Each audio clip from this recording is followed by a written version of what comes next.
Bihar board के matric की board exam जो 2 पाली में चल रहा है, तो ये परीक्षा में तो चलिए कोई दिक्कत नहीं था, लेकिन जिस दिन आपके सामाजिक विज्ञान का एग्जाम हुआ उस दिन से काफ़ी प्रश्न बिहार बोर्ड पे उठने लगे।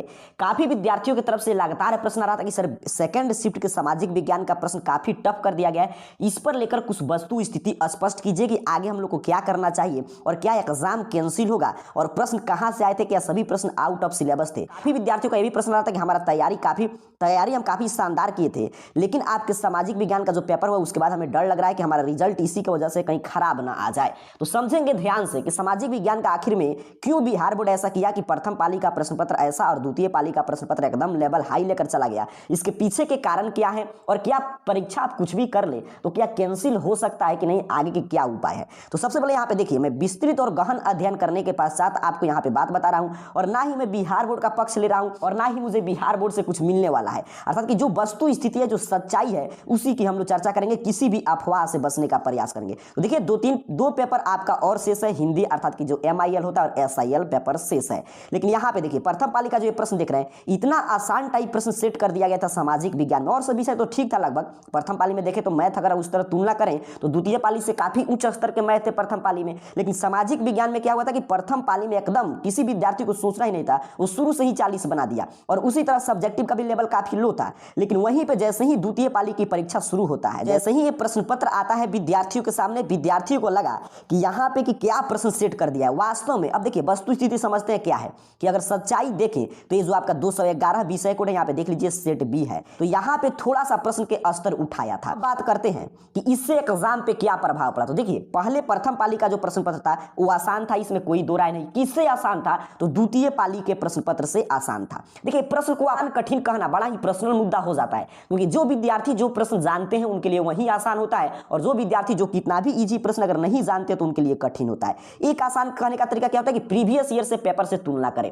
तो अगर प्रीवियस ईयर के पेपर से तुलना करें या इसी साल के दोनों पाली के पेपर को देखें तो आप कह सकते हैं कि द्वितीय पाली का पेपर जो है प्रथम पाली से काफी टफ सेट किया गया है। अब इसका सॉल्यूशन क्या है? तो देखिए इसमें नॉर्मलाइजेशन होता नहीं है, एक कॉम्पिटिटिव एग्जाम नहीं है कि नॉर्मलाइजेशन क्या होता है। जैसे मान लीजिए लगातार एग्जाम चल रहे, SSC बैंकिंग का होता है जो हर एक शिफ्ट में रोज एक ही चीज का पेपर हो रहा है एक ही पोस्ट के लिए, तो उसमें किसी का हार्ड हो गया किसी का इजी हो गया, तो इसी हिसाब से उसको अंक को नॉर्मलाइज किया जा रहा है कि हो सकता है जिसमें हार्ड है उसमें आप 60 बनाए तभी आपको 80 मिल जाएगा और जिसमें आपका आसान पेपर उसमें 80 बनाए तभी आपको 60 मिलेगा। तो ये प्रक्रिया बोर्ड एग्जाम में नहीं होता है नॉर्मलाइजेशन। अब इसके आगे के उपाय क्या है? तो देखिए इसके आगे के उपाय कुछ नहीं है, क्योंकि आपको क्लियर समझना है। मैं शुरू में बता दिया कि जो यथा स्थिति है, मैं किसी भी अफवाह से आपको बचाने का प्रयास कर रहा हूं। कोई कुछ भी कर ले, इस एग्जाम में कुछ भी नहीं होने जा रहा है, क्योंकि जो भी प्रश्न आए हैं ना, कब होता कि जब आउट ऑफ सिलेबस प्रश्न रहता, अर्थात कि आपके जो बुक है, मूल बुक है, ओरिजिनल जो बुक है आपका SCRT का, उससे बाहर। जैसे देखिए यहाँ पे कृष्णराज सागर बांध किस नदी पर बना है, सभी आपके सिलेबस है, सभी 211 का मैं दिखा रहा हूं। भूकंप की लहरें कहां उत्पन्न होती है, कौन भूकंप तरंग मापने का यंत्र है, अर्थात कि 40 प्रश्न। देखिए कृषि सुखाड़ कब होता है, यहाँ पे देख लीजिए 211 का प्रश्न है। तो कोई प्रश्न नहीं है जिसे आप कह सकते हैं कि सर ये आउट ऑफ सिलेबस है। और बिहार बोर्ड को ये पूरा अधिकार है कि जो आपका मूल सिलेबस है ना, जो आपका पतला पतला SCRT का बुक आता है, इतिहास का, भूगोल का, इकोनॉमिक्स का, उससे वो प्रश्न कहीं से भी सेट कर सकता है, क्योंकि वो दोगुना विकल्प आपको दिया कि आधा आप छोड़िए आधा आप बनाइए। लेकिन कहा है कि इस चैप्टर से मैं प्रश्न नहीं पूछूंगा, उस इसके लिए आप बाध्य नहीं कर सकते हैं कि तुम क्यों प्रथम पाली में ये पूछ लिया, द्वितीय पाली में ये नहीं पूछा। तो उसके स्वतंत्र है, वो अपने विवेक से निर्णय लिया है, तो इसमें आप कुछ नहीं कर सकते। इसमें कब हम लोग कुछ करते, आप कुछ भी करते, आपके बात को सुना जाता जब ये आउट ऑफ सिलेबस, अर्थात कि इसमें से कम 10 प्रश्न ऐसे रहते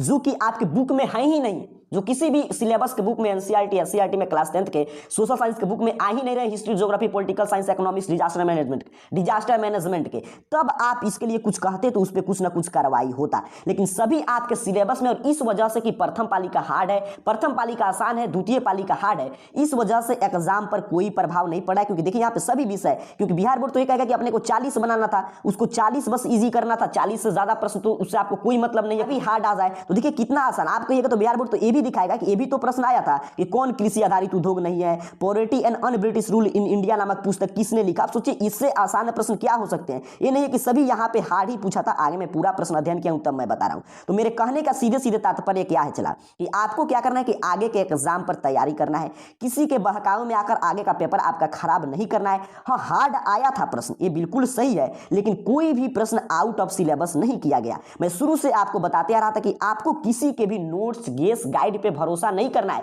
अपने को बुक पढ़ना है जो अपना पतला पतला बुक है। मैं देखिएगा पीछे वीडियोस मेरा जाकर कितना मैं चिल्लाया हूं कि जो पतला पतला बुक है ना, हिस्ट्री का, ज्योग्राफी का, उसको लाइन बाय लाइन बार बार पढ़ जाइए, तभी आपका अच्छा रिजल्ट आएगा। क्योंकि बिहार बोर्ड के विवेक पर है कि क्या प्रश्न सेट करता है किस पाली में, उसको आप थोड़ा दबाव बना सकते कि नहीं तुम मुझसे यही प्रश्न पूछो, मैं यही मैं पढ़ के गया, मैं इसी गाइड से पढ़ा हूं, मुझको इसी गाइड से प्रश्न सेट करो, मैं इसी का नोट्स लिया था, 200 प्रश्न 300 प्रश्न इसी में से पूछो। बिहार बोर्ड किसी से नहीं पूछता है। तो आपके जहां से आप तैयारी किए थे तो वो लोग आपको ऑफलाइन क्लास में या ऑनलाइन क्लास में क्या प्रोवाइड कराए थे कि आपको हार्ड लग रहा है। अब देखिए ये नहीं है कि एग्जाम के एक दिन पहले की तैयारी की मैं बात कर रहा हूं कि आप एग्जाम के एक दिन पहले पढ़े तो सब कोई गेस करता है, वो गेस लड़ा तो लड़ा, नहीं लड़ा तो नहीं लड़ा, लेकिन पीछे से एक साल में आपने क्या किया था, आपको क्या सिखाया गया था, उस पर रिजल्ट तैयार होता है। ये तो अभी जो आप एक दिन पढ़ाई पढ़ते हैं तो क्या होता है, रिवीजन होता है, संभावित प्रश्न होता है, इस पे रिजल्ट तो आपको बस याद दिला जाता है, आपने ये पढ़ा था ये आपको याद कर लीजिए। अगर बुक के अनुसार हम चले कि देखिए कौन नगर निगम का प्रमुख होता है, इनमें से किस विषय को समवर्ती सूची में शामिल किया गया। अब सोचिए इससे आसान प्रश्न बिहार बोर्ड क्या कर सकता है। तो देखिए काफी लोग आपके मन में अफवाह फैला रहे हैं, एक फैला रहे हैं क्योंकि उनका ना ये कर लीजिए इसी से होगा, तो उसी को बताना चाहते कि मेरा गलती नहीं है बाबू, मैंने तो अपना सब दे दिया था, लेकिन क्या किया कि बिहार बोर्ड आपके साथ छल किया है। लेकिन ऐसा कुछ नहीं है, बिहार बोर्ड स्वतंत्र है, जो आपका सिलेबस का बुक है उससे वो दुगुना प्रश्न कहीं से भी पूछ सकता है। वो कोई भी आपके साथ छल तब कहा जाता है जब बुक से बाहर के प्रश्न आते कितना,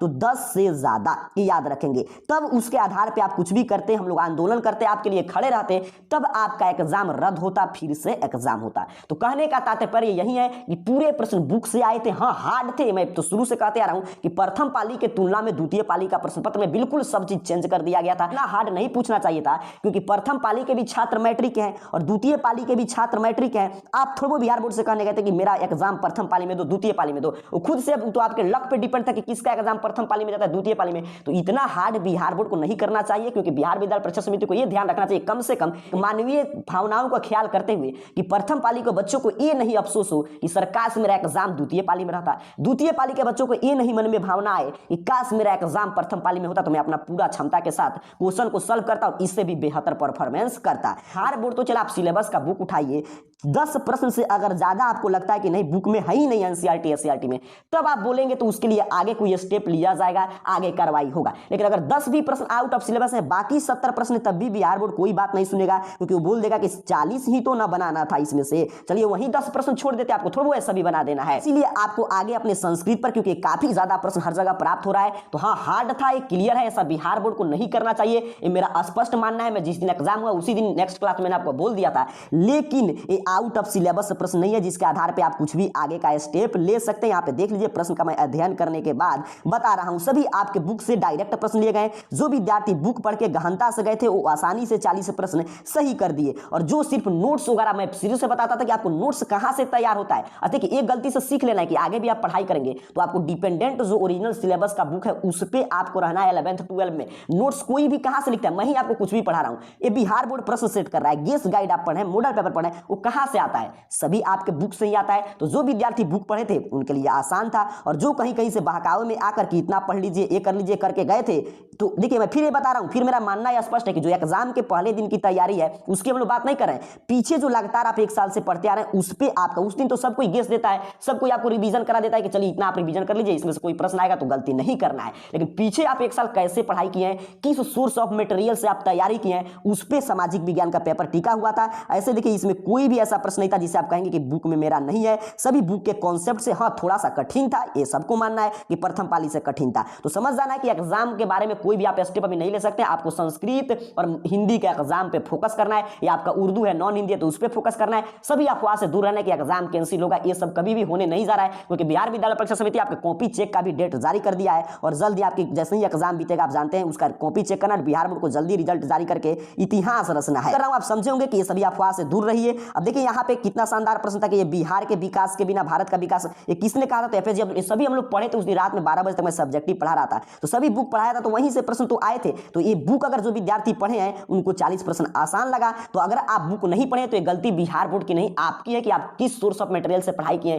किसके बहकाव में आके बुक छोड़ दिए और बस इतना प्रश्न रट जाइए, 150 प्रश्न रट जाइए, 200 प्रश्न रट जाइए, करके गए थे आप पूरा 1 साल यही किए, तब आपको हार्ड लगा हो। अब आप नीचे कमेंट बॉक्स में बताइएगा कि आपको क्या लगता है कि इसमें 10 से ज्यादा प्रश्न प्रश्न आउट ऑफ सिलेबस हैं तो इस पे आगे और कौन कौन है ये आप बता दीजिएगा, तो उस पे हम लोग भी मिलाएंगे, तो आगे स्टेप लिया जाएगा। जो भी आपको करना होगा ऑनलाइन प्रोटेस्ट, ऑफलाइन प्रोटेस्ट, उसमें हम लोग आपके साथ हैं, आगे होगा उस पर आप देखा जाएगा। लेकिन कब? जब आपका हिंदी और संस्कृत का एग्जाम खत्म हो जाएगा तब ही। अगर नहीं आपको लगता है तब तो आपकी ये गलती है कि आपने बुक को नहीं पढ़ा, क्योंकि मुझे तो नहीं लग रहा है कि कोई भी बुक से बाहर का प्रश्न है। तो आपको अगर लगता है तो नीचे कमेंट बॉक्स में जरूर बताइएगा। हाँ, मेरा ये मानना है कि बिहार बोर्ड को नहीं करना चाहिए, एकदम प्रथम पाली से इतना एकदम हार्ड प्रश्न, इतना का गैप नहीं देना चाहिए। ये सभी लोग मानते हैं, मैं भी मान रहा हूं। लेकिन ये कहें कि आउट ऑफ सिलेबस था तो नहीं हो सकता, ये बात गलत है। और किसी का नहीं लड़ा वो बात अलग है, क्योंकि वो नहीं लड़ा तो आप थोड़ा बुक पढ़ा रहे थे। बुक तो अलग चीज है ना, बुक से प्रश्न आए ही हैं, आपके गेस से नहीं आए तो गेस को बिहार बोर्ड मानता नहीं है। बिहार बोर्ड सीधे आपके बुक से प्रश्न सेट करता है। तो उम्मीद कर रहा हूं समझे होंगे कि द्वितीय पाली का सभी प्रश्न आपके बुक से ही आए थे। देख लीजिए, कोई प्रश्न है जो बुक में नहीं दिया गया था।